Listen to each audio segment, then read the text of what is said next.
যে যত বড় ধনী হও না কেন, যে যার যত টাকা থাকুক না কেন, যার যত অর্থ থাকুক না কেন, সকাল থেকে রাত্রিতে ঘুমাতে যাওয়া পর্যন্ত বাবা সব আমার আমার আমার।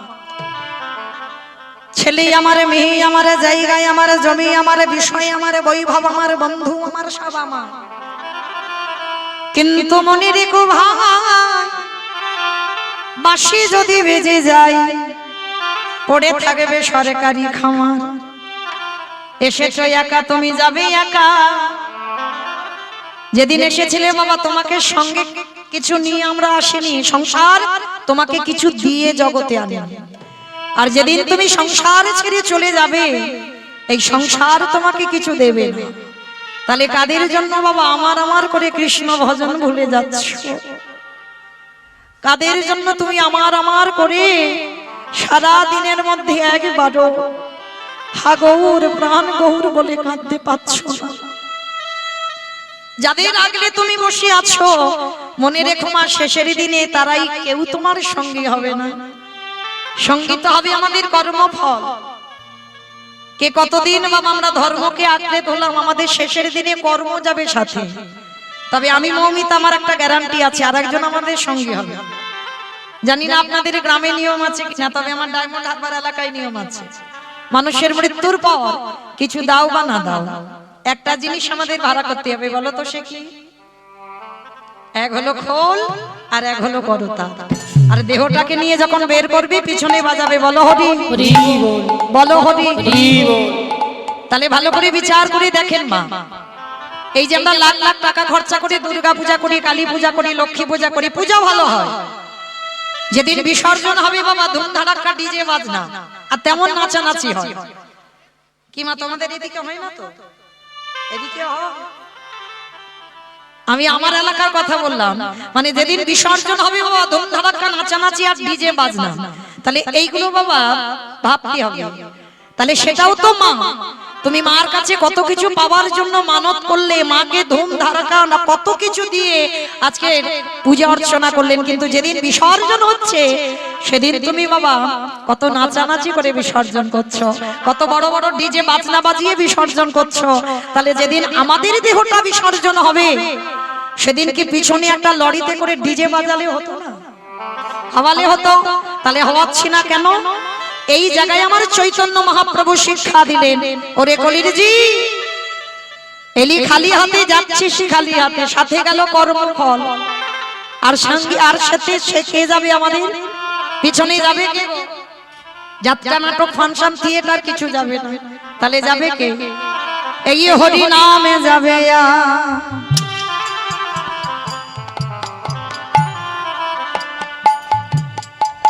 আমাদের পচা দেখো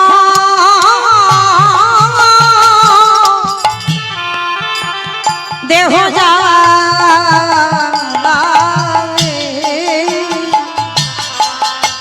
যেদিন তুমি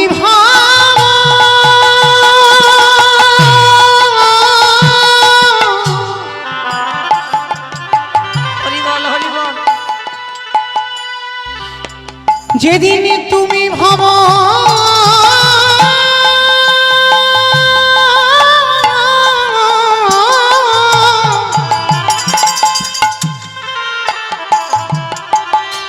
যেদিন তুমি ভাবো ওই ভাব পারে পারে যা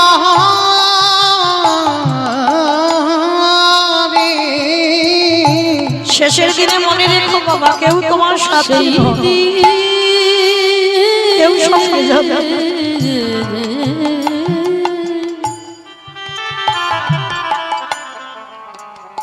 সেই দিনে নামে যাবে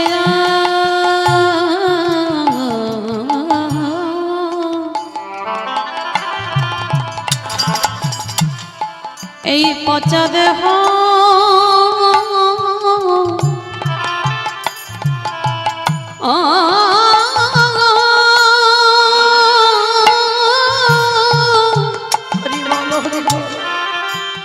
দেহ যাবে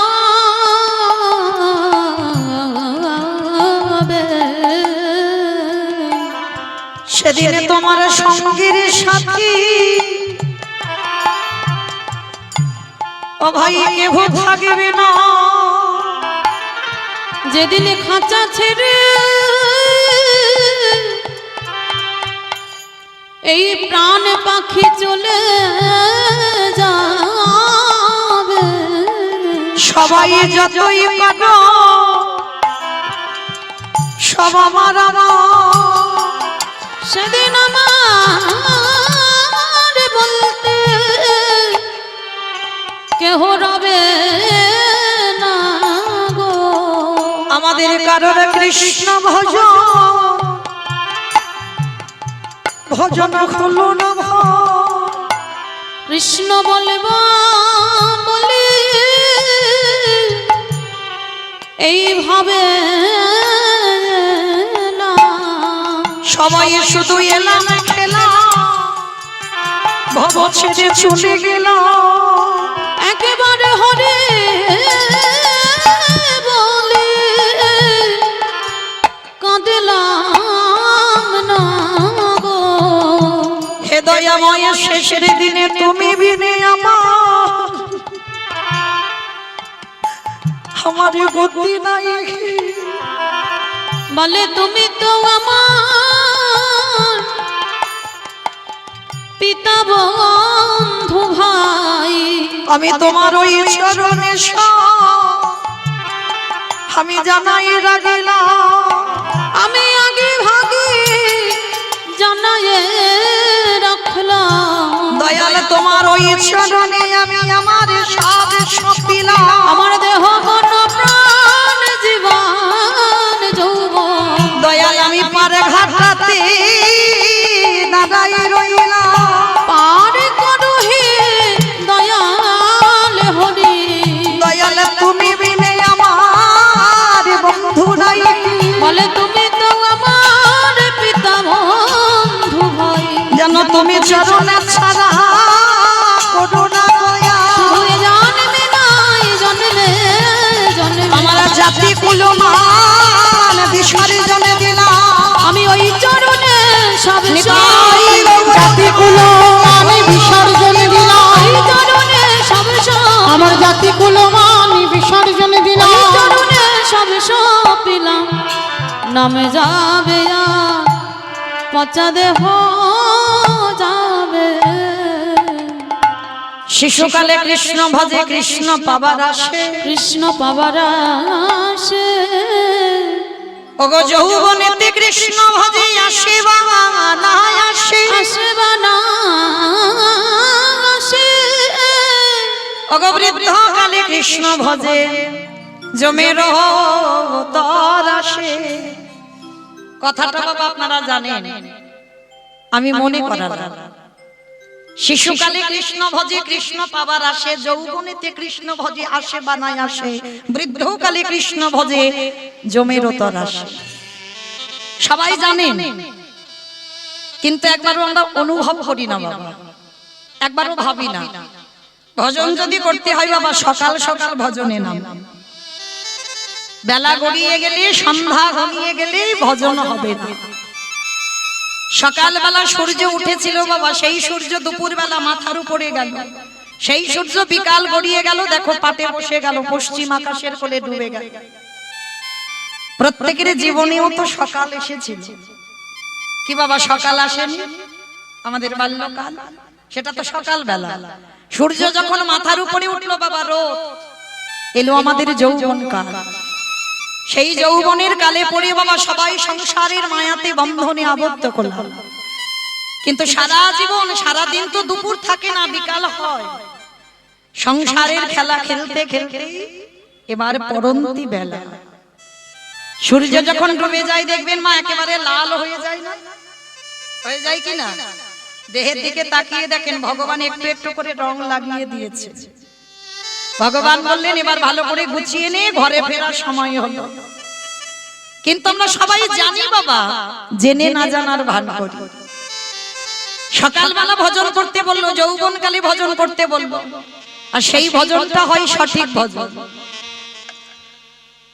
এই যেমন চৈতন্য মহাপ্রভু বাবা, যেমন আমাদের কত জাতির বিচার, কত ছোট বড় বিচার, কিন্তু আমার ভগবানের কোনো ছোট বড় বিচার ছিল না। কে হিন্দু কে মুসলমান, এ বিচার আমার ভগবান করেনি, কারণ মুসলমানকেও কোল দিয়েছে বাবা। নবদ্বীপের মাটিতে মনে হয় চাঁদ কাজী সাহেবকে কৃপা করলো, ভরি ভরি প্রমাণ আছে বাবা।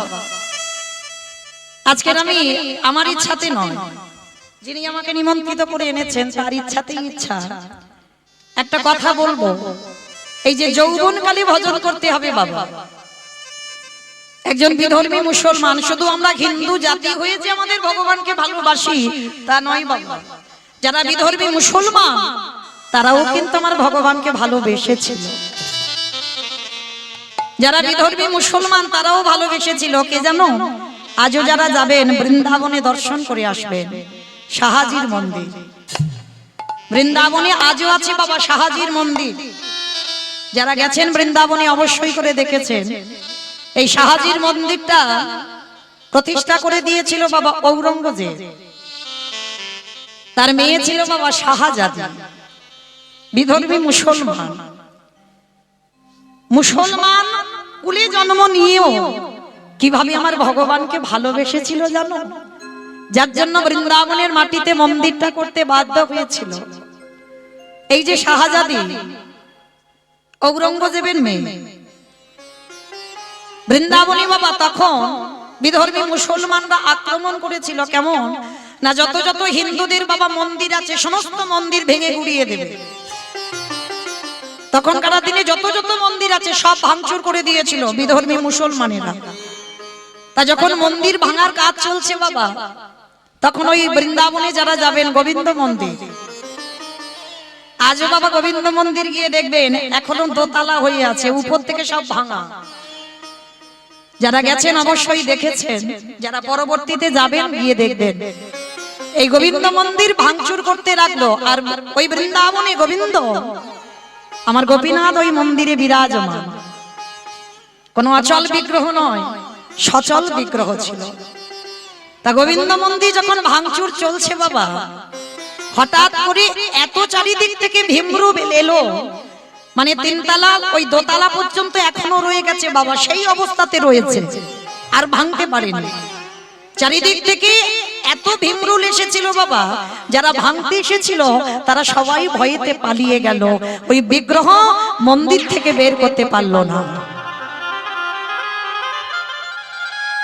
আর যখন মন্দির থেকে বের করতে পারলো না, সবাই যখন চলে গেল, রাতের অন্ধকারে ওই মন্দিরের পূজারী কি করেছিল জানো? মন্দিরের গোপীনাথকে নিয়ে রাতের অন্ধকারে ছুটে গেল মাঠে। মনে মনে চিন্তা করলো যে আমার এই গোপীনাথকে বিধর্মী মুসলমানদের হাতে আমি তুলে দেব না। ওই জন্য পূজারী কি করেছিল, রাতের অন্ধকারে মাঠের মাঝখানে গিয়ে বাবা গর্ত খুলেছে, আর ওই গর্ত খুঁড়ে আমার গোপীনাথকে মাটি চাপা দিয়ে রেখে দেবে। কেমন আশ্চর্য ব্যাপার দেখো, যত মাটি খোঁড়ে বাবা, যতবার ওই গোপীনাথকে মাটির মধ্যে রাখতে যায় ততবার বাবা এক হাত করে গোপীনাথ বড় বড় হয়ে যাচ্ছে, কিছুতে আর মাটির তলাতে চাপা দিতে পারছে না। সেই সন্ধ্যা থেকে ভোর হয়ে গেল, মাটি খোঁড়া হচ্ছে না, গোপীনাথকে মাটির তলায় চাপাও দিতে পারছে না। যতবার মাটি খোঁড়ে, যতবার গোপীনাথকে দিতে যায়, ততবার গোপীনাথ বড় হয়ে যায়। বিরক্ত হয়ে গেল পূজারী। তার মানে তুই চাস যে ওই মুসলমানদের হাতে তুই ধরা পড়বি, তাহলে তোর যখন এতই ইচ্ছা, তাহলে আজ সকাল তো হয়ে গেল, সবাই তোমাকে মারধর করবে, থাক এখানে তুই পড়ে, আর আমি তোকে এখান থেকে নিয়ে যাব না। মাঠের মাঝখানে গোপীনাথকে রেখে সকাল হয়ে গেল, যদি পূজারীকে দেখতে পায় সবাই মিলে, এদিকে তো সকাল হতে হতে আবার সেই মুসলমানের দলেরা ছুটে এলো, এসে দেখছে বাবা মন্দিরে বিগ্রহ নেই। বিগ্রহ গেল কোথায়? চারিদিকে খোঁজাখুঁজি বাঁধিয়ে দিল। হঠাৎ গিয়ে দেখে না মাঠের মাঝখানে বিশাল বড় একটা গর্ত করা, আর গর্তের পাশে গোপীনাথ মাসিটা ধরে দাঁড়িয়ে আছে। হিন্দুদের যত যত দেবতা ছিল বৃন্দাবনে, যত যত গোবিন্দ মন্দির সব ভেঙে বড় বড় গাড়িতে করে বাবা দেবতাদের এক জায়গা করে ঔরঙ্গজেব নিজের কাছে নিয়ে গিয়ে, মানে একটা বড় গ্যারেজে বাবা ভর্তি করেছে বাবা মূর্তিগুলোকে নিয়ে। যত যত হিন্দুদের মূর্তি আছে ভগবানের মূর্তিগুলো একটা একটা ঘরে বন্দি করে রেখেছে। আর যখনই ওই লরি ভর্তি করে এনেছে না, গাড়ি ভর্তি করে এনেছে, ঔরঙ্গজেবের মেয়ে শাহজাদির লক্ষ্যটা পড়ে গেল বাবা একেবারে গোপীনাথের দিকে। যখনই গোপীনাথকে দর্শন করেছে, শাহজাদি বলে উঠলেন, বাবা, ও বাবা, দাও না ওই মূর্তিটাকে তুমি আমার কাছে।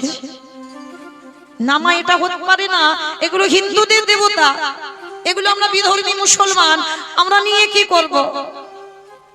শাহজাদি বলেছিল, বাবা দাও না, এখানে হিন্দু আর মুসলমান তো আমি ভাবছি না, আমি তো আমার কাছে রাখবো বলছি, তুমি তো সেই তোকে ঘরে বন্দি করে রাখবে, দাও না। ওই মূর্তিটাকে দেখে যে আমার বড় ভালো লেগেছে, ওকে আমার কাছে দাও। বুঝতে পারলো না শাহজাদি, মূর্তিটাকে নিয়ে গেল নিজের ঘরে। নিজে যা খায় আমার গোপীনাথকে তাই খেতে দেয়। নিজে যেখানে স্নান করে আমার গোপীনাথকে নিয়ে সেখানেই স্নান করায়। নিজে যে বিছানায় ঘুমায় গোপীনাথকে নিয়ে সেই বিছানায় ঘুম পাড়ায়। কোনো বাধা নেই বাবা, যে ভগবান জ্ঞানে একবারও ভাবছে না শাহজাদি। শাহজাদি ভাবছে জানো আমার নিজ সন্তান, এত সুন্দর গোপীনাথের দেখতে। আর ভালোবাসতে বাসতে গোপীনাথের প্রতি একটা মায়া জন্মে গেল। এতটুকু সময় গোপীনাথকে ছাড়া থাকতে পারে না, এতটুকু সময় থাকতে পারে না। কিন্তু এদিকে নবদ্বীপের মাটিতে বাবা শাহজাদির কাছে গোপীনাথ বন্দী হয়ে গেছে। নবদ্বীপের রামদাস নামে এক বাবাজি ছিল, বাবাজিকে স্বপ্ন দিয়েছে গোপীনাথ, রামদাস যাও তুমি গিয়ে বৃন্দাবনে থেকে যত মন্দির থেকে ওই বিগ্রহ তুলে ঔরঙ্গজেব তার ঘরে রেখে দিয়েছে, তুমি ওখান থেকে আমাকে উদ্ধার করো। নবদ্বীপের স্বপ্ন দেখলো, স্বপ্নটা দেখার সঙ্গে সঙ্গে বাবা পরের দিন বৃন্দাবন যাত্রা করলো। ওখান থেকে ঔরঙ্গজেবের ঘর। আর ঔরঙ্গজেবের কাছে যেতে গেলে বাবা একা একা তো যাবে না, অনেক অনেক সাধু সন্ন্যাসীদের নিয়ে গিয়েছিল ওই হিন্দুদের যত যত কৃষ্ণ মূর্তি সব ছাড়িয়ে আনবার জন্য। তো যখনই গিয়ে দাঁড়িয়েছে ঔরঙ্গজেব সাধুগুরু বৈষ্ণবদেরও সম্মান করত। যখনই গিয়ে দাঁড়িয়েছে তাদের জন্য আলাদা ঘর, আলাদা বাসন, আলাদা খাবারের ব্যবস্থাও করে দিল। কিন্তু যখন ওই রামদাস বাবাজি বলেছে যে আমি স্বপ্নে দেখেছি আমার গোপীনাথকে তোমরা বন্দী করেছ, আমি গোপীনাথকে ছাড়িয়ে নিতে এসেছি, ঔরঙ্গজেব বলছে দেখো কোনটা তোমার গোপীনাথ আমি জানি না, তো একটা ঘরে সব রেখে দিয়েছি, কোনটা গোপীনাথ তুমি বেছে নিয়ে যাও। রামদাস বাবাজি যেই না প্রবেশ করেছে বাবা ঘরে, অনেক অনেক কৃষ্ণ মূর্তি দাঁড়িয়ে আছে, কিন্তু যা স্বপ্ন দেখেছে তাকেই দেখতে পাচ্ছে না। কারণ মা সে তো সেখানে নেই, সে তো আছে শাহজাদির বিছানায়। কিছুতেই সেই স্বপ্নের সঙ্গে মেলাতে পারছে না, সেই গোপীনাথ কোথায়?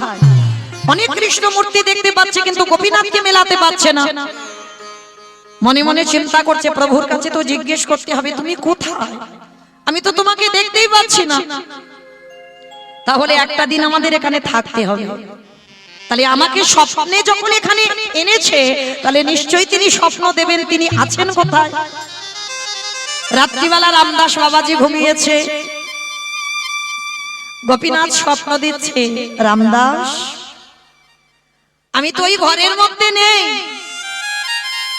আমি আছি ঔরঙ্গজেবের মেয়ে শাহজাদির কাছে, শাহজাদির কাছ থেকে আমাকে নিয়ে চলো, আমি তোমার সেবা পেতে চাই।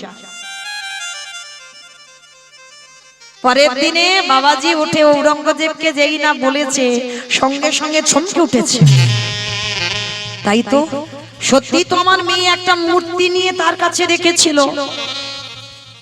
ছুটে গেল ঔরঙ্গজেব শাহজাদির কাছে, মা তুই যাকে এতদিন সেবা করেছিস, ভজন করেছিস, খাইয়েছিস, ঘুম পাড়িয়েছিস, স্নান করিয়েছিস, তাকে নিয়ে যেতে এসেছে, দিয়ে দে মা। কারণ ওটা তো আমাদের ঠাকুর নয়, আমাদের অধিকার নেই, আমরা বিধর্মী মুসলমান, দিয়ে দে মা। ওদের দেবতা, ওদের ঠাকুর ওদের হাতে তুলে দে। শাহজাদি গোপীনাথকে বুকে জড়িয়ে ধরে আছে। বাবা, ওদের আর আমাদের বলে তো কথা কয় না। আমি যে এতদিন ভালোবাসলাম, এতদিন আমার কাছে থাকলো, আমার কাছে খেলো, আমি যা খেতাম তাই খেত, আমি যেখানে স্নান করি ও সেখানে স্নান করি, আমি যেখানে ঘুমাই ও সেখানে ঘুমাই। ও যদি চলে যায় আমি যে বাঁচবো না বাবা।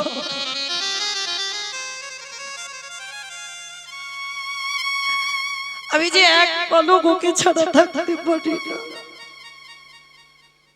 তুমি কেন বুঝতে পারছো না? বাবা বলছে মা তুই একটু বোঝার চেষ্টা কর, ও তো হিন্দুদের ঠাকুর, আমরা মুসলমান, আমরা কি করে নিতে পারি? বাবা ওরা হিন্দু, ওদেরও তো রক্ত লাল, আমি মুসলমান, আমারও শরীরের রক্ত লাল। তাহলে ও যদি আমার কাছ থেকে চলেই যাবে, তাহলে তো আমার কাছ থেকে চলে যেতে পারতো, এতদিন রইল কেন আমার কাছে? রামদাস বাবাজি এসে বলছে শাহজাদিকে দে মা, আমাকে স্বপ্ন দিয়েছে, আমাকে দিয়ে দে। শাহজাদির কেমন প্রেম, কেমন ভালোবাসা দেখেন ভগবানের প্রতি। বলল বেশ আমি দিয়ে দেব। শাহজাদি পাগলিনী হয়ে গেল, উন্মাদিনী হয়ে গেল। আমি দিয়ে দিব গোপীনাথকে, তবে গোপীনাথকে রাস্তার মাঝখানে আমি বসিয়ে দেব। একদিকে থাকবে ওই বাবাজি, একদিকে থাকবো আমি। যার ডাকে গোপীনাথ হেঁটে যার কোলে উঠবে, সেই পাবে গোপীনাথকে। যদি গোপীনাথ সত্যি চায় যে বাবাজির কাছে চলে যাবে, আমি আটকাবো না, কিন্তু আমি ওকে তুলে দিতে পারবো না, ওকে রাস্তার মাঝখানে বসিয়ে রাখবো। ও যার কোলে উঠবে সেই পাবে গোপীনাথকে। বাবাজির মনে মনে একটা অহংকার জন্মালো। কিসের অহংকার? না তাকে তো স্বপ্ন দিয়েছে তাই তো এসেছে, ভিতরে একটা অহংকার, কারণ গোপীনাথ আমার কোলে উঠবে। মাঝখানে গোপীনাথকে দাঁড় করিয়েছে, একদিকে শাহজাদি, একদিকে রামদাস বাবাজি। রামদাস বাবাজি রাখছে গোপীনাথ, তুমি তো আমায় স্বপ্ন দিয়েছো, তাই তো আমি এখানে এসেছি তোমাকে নিয়ে যেতে। এসো আমার কোলে এসো। যেই না হাত বাহির করে ডাক দিল, গোপীনাথ মনে মনে ভাবলো বাবাজি এই জগৎ সংসারের মাঝে যে জন্য আমার অহংকারে বাঁধিয়েছ,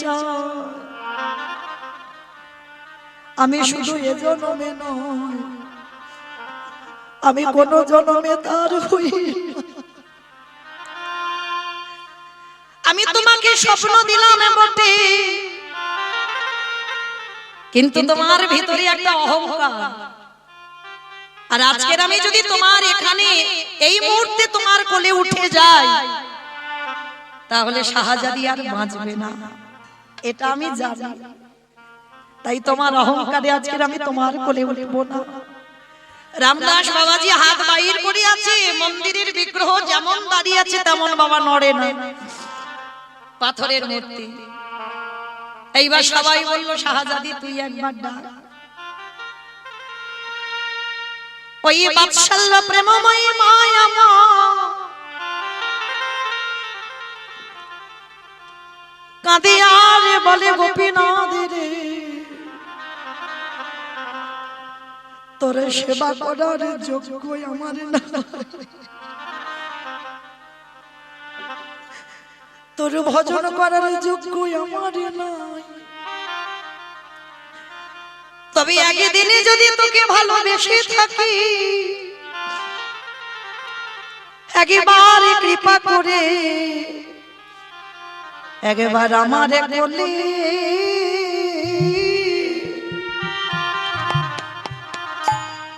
হায় না বাবা।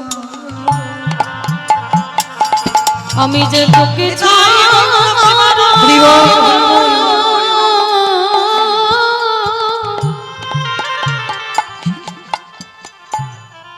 আমি তোকে ছাড়া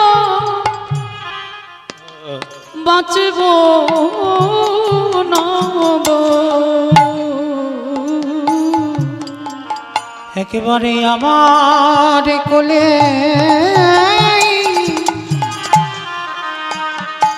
আইনা বাবা। যেই না শাহজাদি দুটো হাতে পাতাই লাগিয়ে দিল, গোপীনা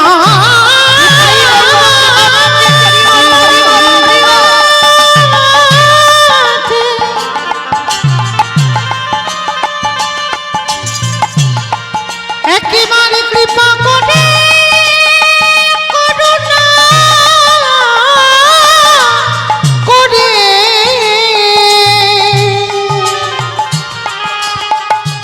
এই অভাগীরে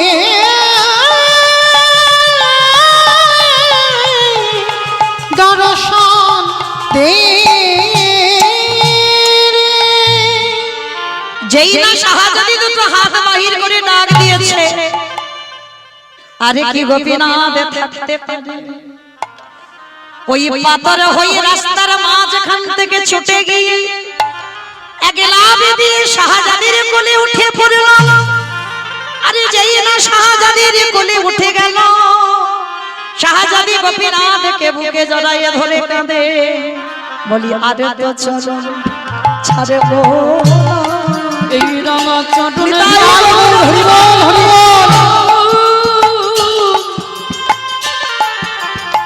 রঙা চরণে যখন এই হৃদয় ধরেছি, আমি আর চরণ ছাড়ব না গো। সবাই মিলে চমকে গেল, অবাক হয়ে দর্শন করছে বাবা শাহজাদির কোলে গোপীনাথ। রামদাস বাবাজি রেগে গিয়ে বলেন, গোপীনাথ আমি তো তোর কাছে আসতে চাইনি, তুই আমাকে স্বপ্ন দিয়ে এনেছিস। বেশ, এই যদি তোর মনের ইচ্ছা ছিল সবার সামনে তুই আমায় অপমান করবি, তাহলে আমাকে স্বপ্ন দিয়ে কেন আনলি? দৈববাণী করলো, কানে শুনতে পেল রামদাস বাবাজি, রামদাস শাহজাদির যে পরিণতি হয়েছে, ওই সময় যদি আমি তোমার কোলে উঠতাম শাহজাদি আর বাঁচত না। আর শাহজাদি ওখানেই যদি প্রাণ ত্যাগ করতো, তাহলে ভেবে দেখেছো তোমরা কি ঘরে ফিরে আসতে পারতে না। তাই আমি শাহজাদির কোলে উঠলাম তোমাকে বাঁচাবার জন্য। তো আজকের ঔরঙ্গজেব সিদ্ধান্ত নিল, দেখো এত কষ্ট করে এসেছি, আর গোপীনাথ যেহেতু স্বপ্ন দিয়েছে, কথা দিলাম আমার মেয়ে সেবা করবে 12 ঘন্টা, আর 12 ঘন্টা সেবা করবে রামদাস বাবাজি। বৃন্দাবনে মন্দির প্রতিষ্ঠা করে দিল, সেই মন্দিরে শাহাজির মন্দির প্রতিষ্ঠা করে গোপীনাথকে প্রতিষ্ঠা করে রাখলো। 12 ঘন্টা সেবা দেয় শাহজাদি, আর 12 ঘন্টা যায় রামদাস বাবাজি। কিন্তু শাহজাদির কেমন ভালোবাসা জানো? ওই যে 12 ঘন্টা গোপীনাথকে ছেড়ে থাকতে পারে না। ওই যে 12 ঘন্টা গোপীনাথকে ছেড়ে থাকার যে বিরহ, এইটা সহ্য করতে পারছে না। কেঁদে কেঁদে কঙ্কাল সার দেহ হয়ে গেল শাহজাদি। কাঁদে আরে বলে, দয়াময় আমি তোমায় ভালোবাসলাম বটে, কিন্তু তুমি হিন্দুদের দেবতা কোলে বটে, তাই তো 12 ঘন্টা তোমারে ছেড়ে থাকতে হয়। তাহলে বোঝেন মায়েরা, একজন বিধর্মী মুসলমান, আমরা হিন্দু কুলে জন্ম নিয়ে আমরা গৌর দেশের মানুষ হয়ে আমরা গৌরকে চিনতে পারলাম না। আর যারা বিধর্মী মুসলমান তারাও কিন্তু আমার ভগবানকে চিনি, আমার ভগবানকে ভালোবেসেছিল। যেমন মলয় চাঁদ কাজী বিধর্মী মুসলমান, মায়াপুরের আগে ঢুকতে দেখবেন ওটা তো মায়াপুর নয়, মিয়াপুর, গোটা সম্পত্তিটা মিয়া সাহেবের। বামন পুকুর, মায়াপুরে ঢুকতে আগে স্টপেজে পড়ে বাবা বামন পুকুর। ওই বামন পুকুরে কাজী সাহেবের সমাধি দেওয়া। কে দিয়েছে? আমার মহাপ্রভু নিজের হাতে। কারণ গৌরের হরিনামে যোগ দিল বলে কাজী সাহেবকে এক ঘরে করে দেওয়া হলো। শেষের দিনে কাজীর মুখে জল দেওয়ার কেউ ছিল না, কাজীর কবর দেওয়ার কেউ ছিল না। আমার মহাপ্রভু বললেন, যে আমারে চায় তারই আমি চাই, যে আমারে না চায় তারই আমি না চাই। কাজী সাহেবের আক্ষেপ ছিল আমার কবরের উপরে কেউ ফুল দেবে না। ভগবান বলেছিল দরকার নেই ফুল দেবার। আজও যারা যাবেন বামন পুকুরে দেখে আসবেন, কাজীর সমাধির উপরে একটা চাঁপা ফুলের গাছ আমার প্রভু নিজের হাতে লাগিয়েছে। প্রতিদিন এত এত করে ফুল ফোটে, আর এত ফুল পড়ে যায় ওই কাজীর কবরের উপরে, দেখে মনে হয় জানো বাবা কেউ কাজীর কবরটাকে সাজিয়ে দিয়েছে। তাহলে ভগবানকে যদি ভালোবাসতে হয় মা, এইভাবেই ভালোবাসো। তো আজকে আমার ইচ্ছাতে নয়, যারা এনেছেন তাদের ইচ্ছাতে সবটাই। আমার উপরে একটা লীলার দায়িত্ব দেওয়া হয়েছে। আজকে রাস সাধন হবে পিসিমার কোলে নিতাই গৌরের মিলন। তবে তার আগে এই লীলাটা শুনলেও বুঝতে পারবে বাবা কোনো গল্প কথা নয়, যে কোনো গল্প কথা তা নয়। আজও একেবারে সাক্ষাতে প্রমাণ পাবে। সাধারণ একজন মা, সেই মা সংসারে জীবনে থেকে নিতাই গৌরকে ভালোবেসে কিভাবে বাবা পুত্র রূপে কোলে লাভ করলো। তো চলেন আগে আমরা গৌরচন্দ্রিকাটা শেষ করি, না হলে বাবা আমরা বিষয়ে যাব কি করে। কেহ বলে পুরবতী রাবণ বধিলা, কেহ বলে পুনবেতি রাবণ বধিলা, অগো গোলকের বৈভব লীলা প্রকাশ করিলা, ওই গোলকের বৈভব লীলা প্রকাশ করিলা। শ্রী রাধারে ভাবে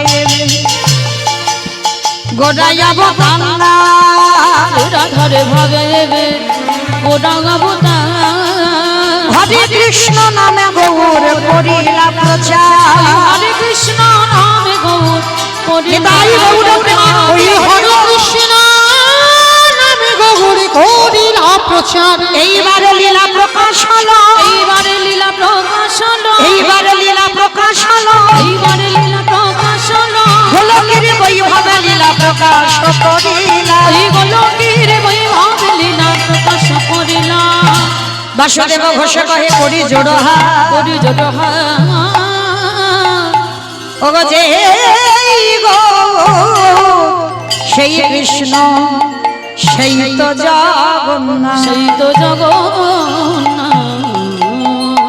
আহা বাসুদেব ঘোষে কহে এইবারে লীলা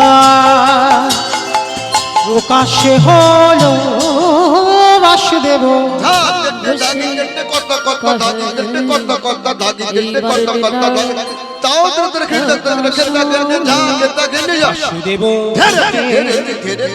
বাসুদেব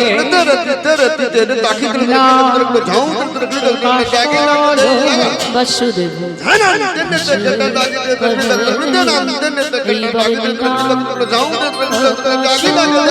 বাসুদেব ঘোষে কহে এইবার লীলা নিতাই গৌর প্রেমানন্দে হরি বল হরি বল হরি বল।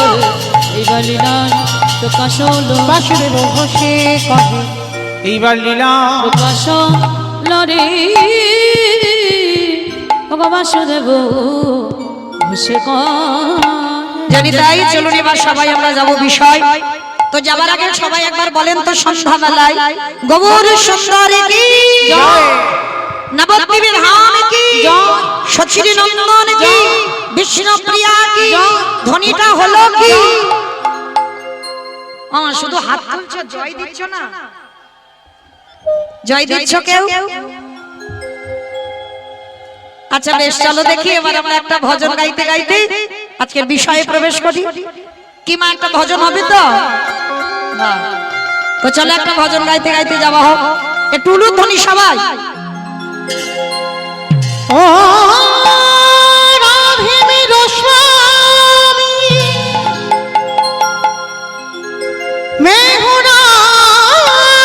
तेरो दास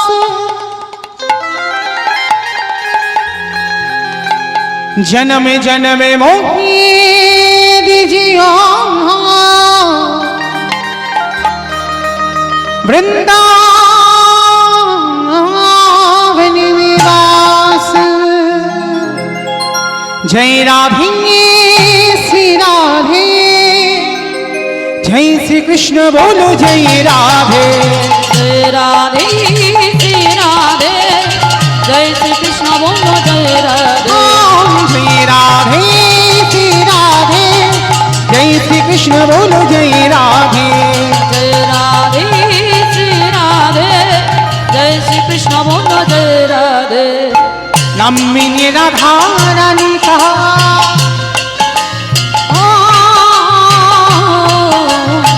नाम मेरी राधा रानी का जिस जिसने गाया है वो माँ के बिहारी ने उसे अपना बनाया है बाकी बिहारी इसे अपना बनाना है जय राधे श्री राधे जय श्री कृष्ण बोलो जय राधे ওমা আমি আর আমার সম্প্রদায় যাব, আপনারা যাবেন না?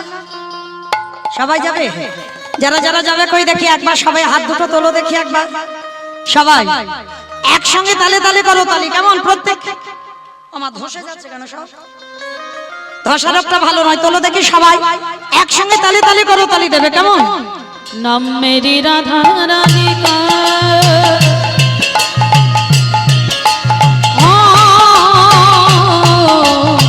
नाम मेरी राधा रानी का जिस जिसने गाया है वो माँ के बिहारी ने उसे अपना बनाया है गंगा की बिहारी ने उसे अपना बनाया है जय राधे श्री राधे जय श्री कृष्ण बोलो जय राधे जय राधे श्री राधे তাই বলবো बोलो जय राधे जय राधे श्री राधे जय श्री कृष्ण बोलो जय আস্তে राधे ও মাইরা আমার সঙ্গে সবাই একটু বলবে, বলবে তো যারা যারা বলবে তোলো দেখি হাত একসঙ্গে তালে তালে, কেমন? শ্রী রাধে শ্রী রাধে শ্রী রাধে श्री राधे श्री राधे श्री राधे श्री राधे श्री राधे श्री राधे श्री राधे श्री राधे श्री राधे श्री राधे श्री राधे श्री राधे श्री राधे श्री राधे श्री राधे राधे राधे राधे राधे जय राधे श्री राधे जय श्री कृष्ण बोलो जय राधे कृष्ण बोलो जय राधे ओ जय श्री कृष्ण बोलो जय श्री कृष्ण बोलो जय श्री कृष्ण बोलो जय राधे প্রেম সে বলো রাধা রানী কি, ধ্বনিটা হলো কি, এটাও জয়, বললাম ধ্বনিটা হলো কি,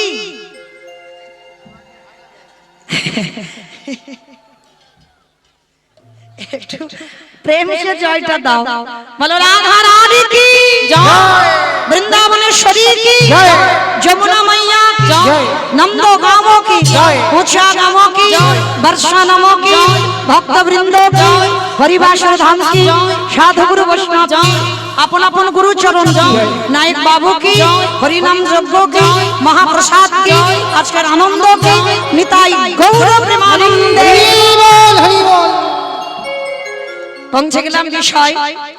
চলুন আমরা সবাই যাব নদিয়া জেলায় উলা গ্রাম, যে জায়গাটার নাম হচ্ছে নদিয়া জেলায়, তবে মা বৃন্দাবন যাব একটু পর। এই নদিয়া জেলায় উলা গ্রামে মুখার্জি পরিবার, মায়ের নাম ছিল চন্দ্র শশী দেবী। ভালো করে মা শুনবেন, এক মন থেকে দু মন যেন না হয়, কেমন? ভালো করে শুনলে বুঝতে পারবেন, অনেক চেতনা ফিরবে যে সংসার জীবনে থেকে কিভাবে ভজন করতে হবে। সংসার জীবনে থেকে ছেলেপুলে মানুষ করো, স্বামী সেবা করো, তার মধ্যে দিয়েও বাবা গোবিন্দ সেবা হয়। কিভাবে করবে এই চন্দ্রশশী মার কাছ থেকে শিখে নাও। আস্তে আস্তে, কথা নয়। নদিয়া জেলায় উলা গ্রামে মুখার্জি পরিবার, আর এই মুখার্জি পরিবারে জমিদার গিন্নিমা চন্দ্রশশী দেবী। এই চন্দ্রশশী দেবীর বাবা অতুল সম্পত্তি ছিল, টাকা পয়সা সোনা দানা অর্থের কিছু অভাব ছিল না। কিন্তু মায়েরা একটা কথা মনে রাখবে, নারী জীবনে সব সুখ থাকে, একটা সুখ যদি না থাকে না, সে মৃত্যুর আগের দিন পর্যন্ত কাঁদে।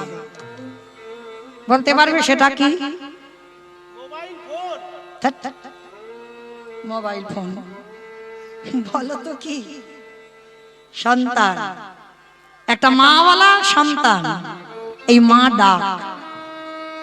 এর জন্য নারী জাতিরা বড় অভাগিনী হয়ে থাকে যদি একটা মাওয়ালা সম্পদ না পায়। তো চন্দ্রশশী দেবীর 2 বৎসর স্বামী মারা গেছে। ঠিক আজকের আমার এই নায়ক বাবু যেমন প্রতি বছরের ন্যায় কীর্তন করাচ্ছে, আমি দেখতে দেখতে 2 বৎসর হয়ে গেল আসা। ঠিক এইরকম নদিয়া জেলায় কয়েকজন ভক্ত মিলে বাবা একটা হরিবাসর তৈরি করেছে। আর সেই হরিবাসরে আজকের আমি যেমন গান গাইছি, সেই নদিয়া জেলায় একটা কীর্তনিয়া হরিবাসরে দাঁড়িয়ে কীর্তন গাইছে। যেমন আপনারা দূর দূরান্ত থেকে ভক্তরা ছুটে এসেছেন গান শুনবার জন্য, কীর্তন শুনবার জন্য। নদিয়া থেকে বাবা ভক্তরা যখন শুনেছে কীর্তন হবে ওই উলা গ্রামে, তো সবাই দল বেঁধে কীর্তন শুনতে যাচ্ছে। আর যেতে যেতে মা দেখে না ওই বারান্দায় চন্দ্রশশী মা বিষণ্ণ বদনে বসে আছে।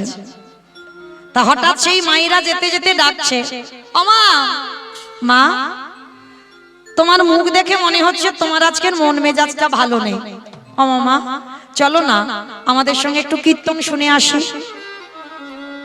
ভালো করে বুঝবেন বাবা, চন্দ্রশশী মা সঙ্গে সঙ্গে বলে উঠলেন, বাবা কীর্তন সেটা আবার কেমন? খায় না, মাখে না, দেখে কিছু তো আমি জানি না, এই কীর্তন না আমি কোনোদিন শুনিনি। সে কি মা, তুমি কীর্তন কি জানো না? ঠিক আছে, তোমার জানতে হবে না, শুধু আমাদের সঙ্গে চলো আর আমাদের সঙ্গে গিয়ে তুমি একটু বসে থাকবে। চন্দ্রশশী মা মনে মনে ভাবছে, তাই তো, সত্যি আজকে আমার ভালো লাগছে না। জমিদার মা তো সব আছে কিন্তু একা, যদিও বা স্বামীটা ছিল 2 বছর মারা গেছে, একা।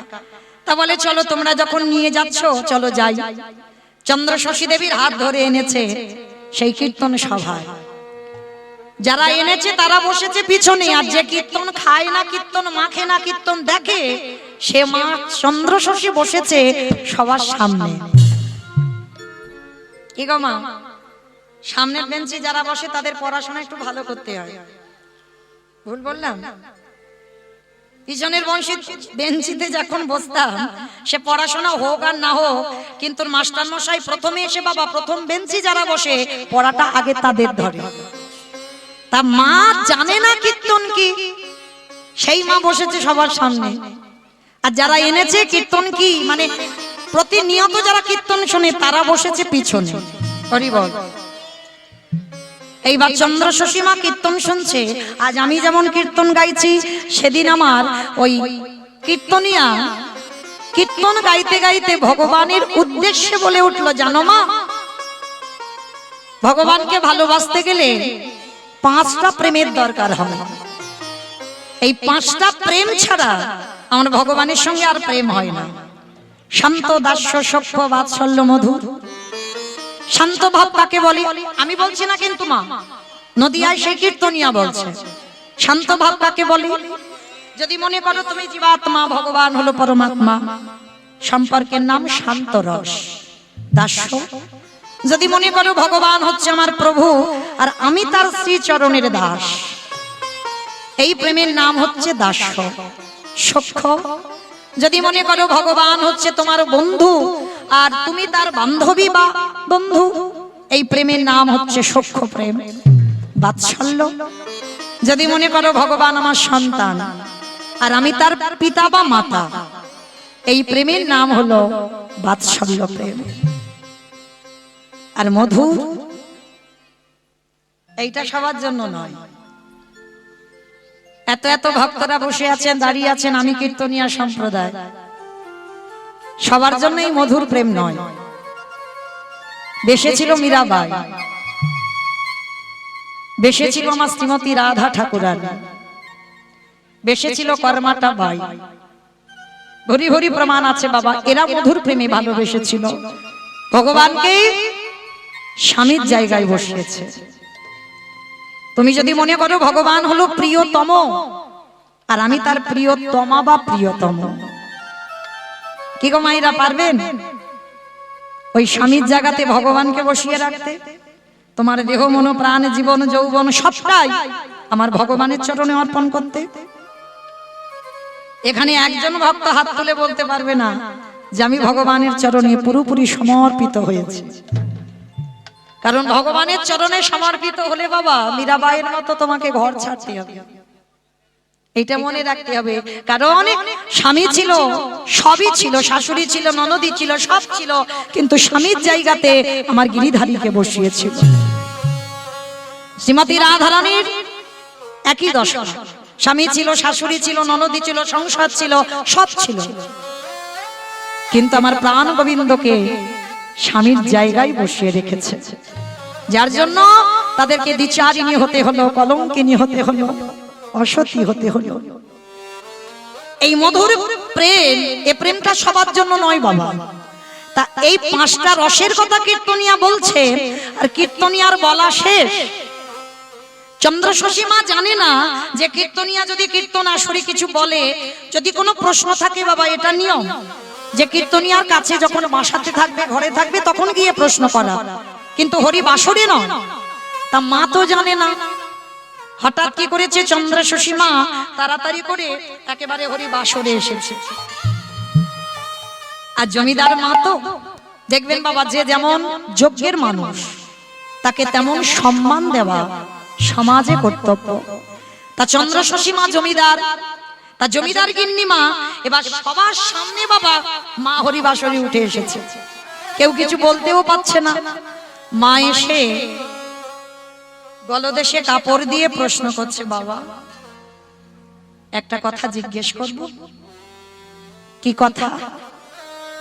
বলছিলাম কি, ওই যে তুমি না বললে শেষের প্রেমটা ওই যে মধুর প্রেম, আমি বাবা ওইটা ভালোবাসতে পারবো না, কারণ আমার স্বামী 2 বছর আমাকে ছেড়ে চলে গেছে, কিন্তু আমি তো আমার স্বামীকে ভুলতে পারছি না। তাহলে আমার স্বামীর জায়গায় আমি ভগবানকে বসাতে পারবো না। তবে হ্যাঁ, ওই যে ওর আগে একটা কি বললে, বলে মা বাৎসল্য, বলে হ্যাঁ তুমি যদি অনুমতি দাও, আমি তো কোনোদিন কীর্তন টির্তন শুনিনি কেমন হয়, তুমি যদি অনুমতি দাও, আজকে থেকে আমার একটা মন্দির আছে জানো, কিন্তু লোক দিয়ে সেবা দিই, জমিদার তো, রান্না করার লোক আলাদা, বাসন মাজার লোক আলাদা, এমনকি নিতাই গৌরের মন্দির করেছে বাবা, সে নিতাই গৌরকে সেবা দেয়, নিজের হাতে নয়, লোক দ্বারা সেবা দেয়। তা কীর্তনিয়াকে বলছে, শোনো বাবা, তুমি যদি অনুমতি দাও, আজকে থেকে আমি আমার ওই মন্দিরে নিতাই গৌরকে বাৎসল্য প্রেমে ভালোবাসতে পারবো। কীর্তনিয়া হেসে উঠেছ, মা কেন তোমার কোনো সন্তানাদি নেই? না বাবা, আমার সব আছে, কিন্তু আমার মা বলা ধন নাই। কীর্তনিয়া বলে উঠলো, ভালোই হয়েছে মা, সেই যখন ভগবান তোমার কাছে কাউকে পাঠাইনি, একটা কাজ করো, আজকে থেকে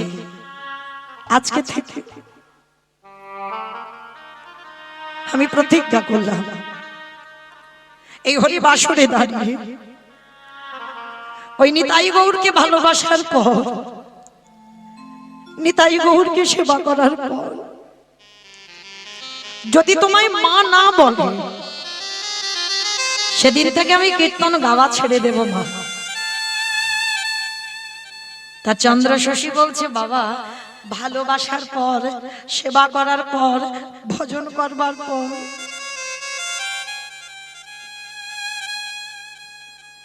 যদি মা না বলে,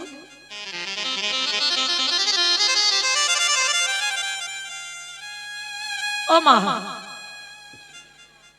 কে বললো ভালোবাসার পরে সন্তান তোমায় মা বলবে না?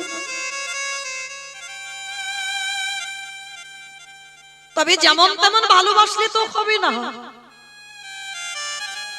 একজন মা যেমন সন্তানকে ভালোবাসে, মায়ের কোলের কাছে সন্তান থাকলে মা যেমন নিশ্চিন্তে ঘুমায়, সন্তানের কোলের কাছে মা থাকলে যেমন সন্তানের ঘুম হয়, সেই প্রেম মন্দিরে নিতাই গৌরকে দিতে হবে। যদি তুমি দিতে পারো, আমার বিশ্বাস, আমি হরিবাসরে দাঁড়িয়ে বলছি, মা নিতাই গৌর তোমাকে মা বলবে। কীর্তনিয়া চরণ ধুলাটা নিয়ে বলছে, বেশ বাবা, তুমি যখন বলছো, আজকে থেকে আমি নিতাই গৌরকে সন্তানের মতো ভালোবাসবো। কীর্তন হয়ে গেল, কীর্তন সমাপ্তে মা সবাই ঘরে যাচ্ছে। আচ্ছা বলো তো মা, এই যে আমি যখন হরিবাসর থেকে চলে যাব, সবাই কেঁদে কেঁদে যাবে বাড়িতে, না হেসে হেসে যাবে? কি গো, সবাই কত গল্প করবে, কীর্তনিয়া দেখতে কেমন, কীর্তনিয়া নাচলো কেমন, কীর্তনিয়া কাঁদলো কেমন, গাইলো কেমন, কত আলোচনা হবে। এটা বাস্তব, এটা হবে। কিন্তু চন্দ্র শশীকে তারা নিয়ে এসেছিল বাবা কীর্তন শুনতে, তারা তো কত হাসি ঠাট্টা গল্প করতে করতে যাচ্ছে। আর যে চন্দ্র শশী মা কীর্তন কি জানতো না, কীর্তন খায় না, কীর্তন মাখে না, কীর্তন দেখে।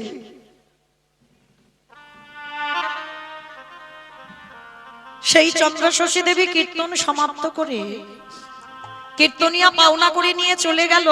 আর চন্দ্র শশী দেবী কি করছে জানো? পথে চলিতে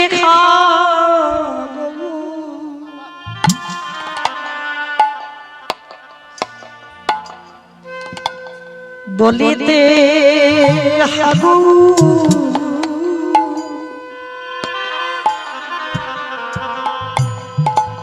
আমারে গৌর লাডু আমার গৌর হে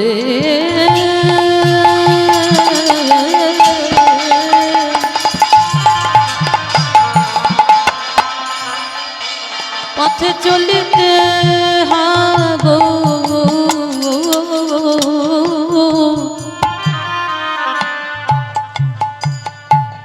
বলিতে হাগো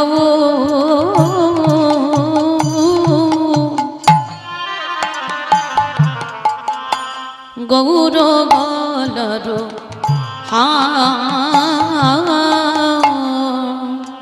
বলি শয়নে হাগু,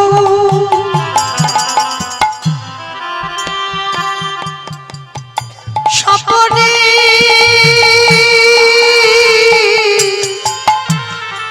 হাগু, বলে শয়নে তাই গৌর প্রেমানন্দে হরি বল, হরি বল, হরি বল। হাগো প্রাণী গৌরী আমার,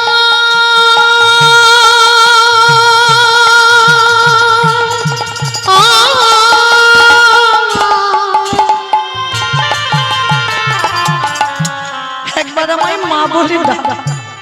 ওরে প্রাণী গৌরী হে,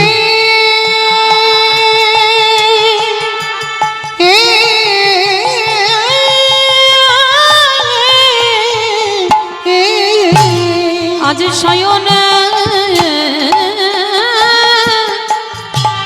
হাগো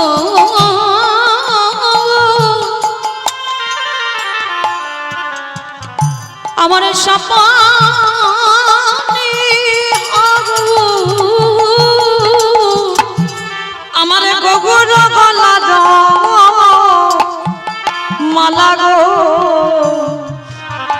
গগর গলার মালা। আজ শয়নে হাগৌর সপনে হাগৌর গৌর গলার মালা গৌর গলার মালা। মায়া আমারে গৌরে ছাড়া হান জানে না, সদাই গৌর গৌর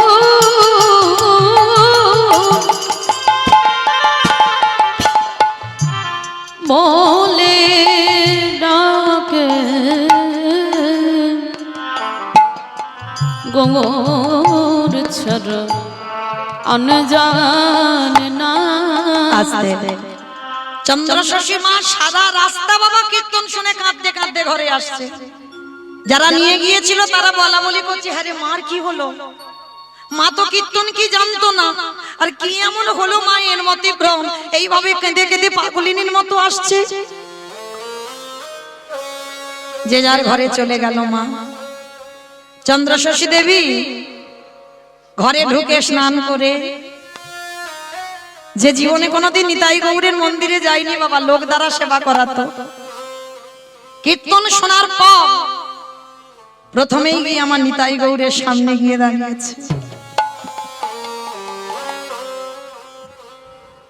বেদি থেকে নিতাই গৌরকে কোলে করে নিয়ে বলছে, নিতাই গৌর, জানতাম না বাবা তোদের ভালোবাসতে,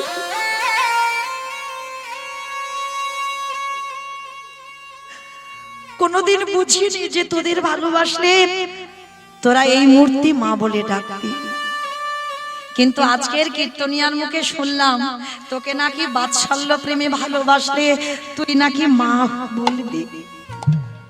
ডাক না বাবা, একবার আমার মা বলি না। ওরে গো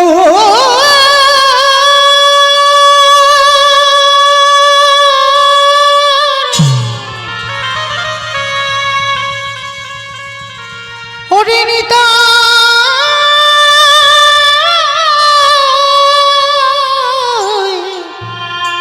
নিতা দেখা রে,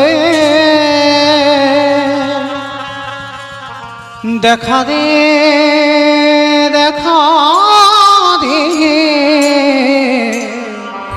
নিতাই রে। হানিতাই হাগৌর বলে কাঁদছে। গোড়াগুনি প্রাণ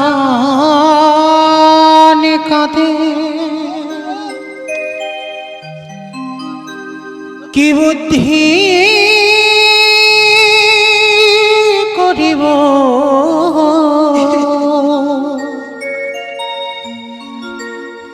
গৌরাঙ্গ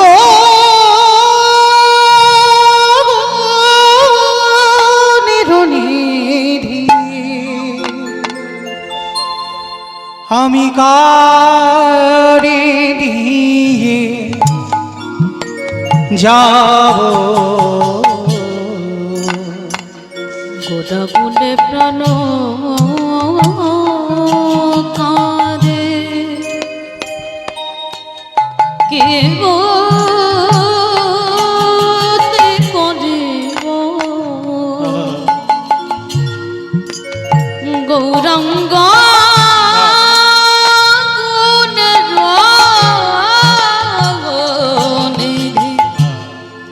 আমি করে দিও একবার কথা বলো। কে আর করিবে দয়া পতিত দেখিয়া,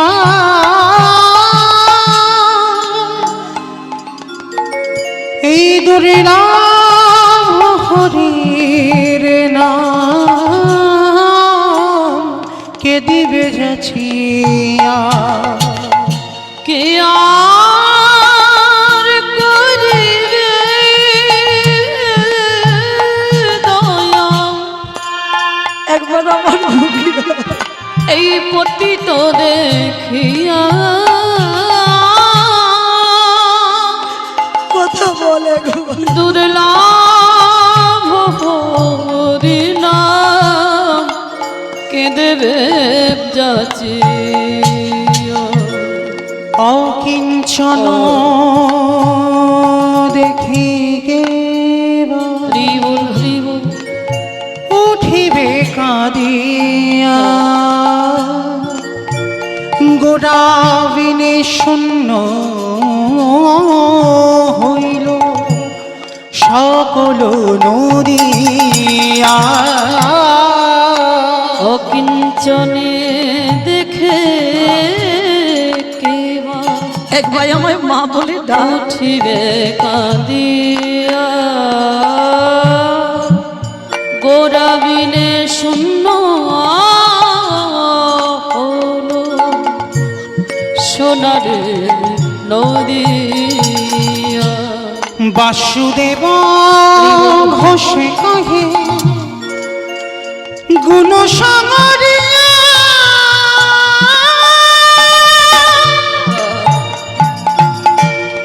কেমনে রহিবে প্রাণ গুণ না দেখিয়া। বাসুদেব ঘোষ কহি গুণ সামরিয়া কেমনে রহিবে প্রাণ গুণ না দেখিয়া। আমি কোথা গেলে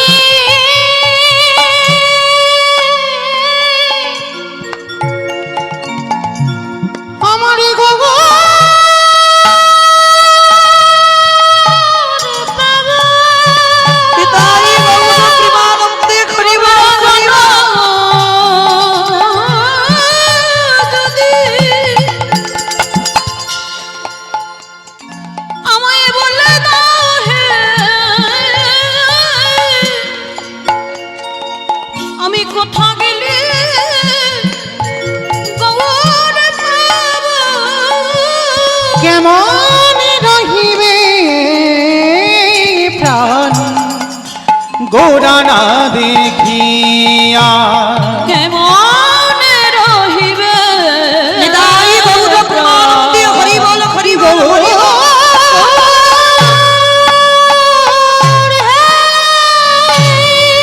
গৌরী দেখা রে দেখা দি। সেই দিন থেকে বাবা কীর্তন শুনে আসার পর মা খায় না, ঘুমায় না, শুধু হা গৌর হানিতাই বলে কাঁদে।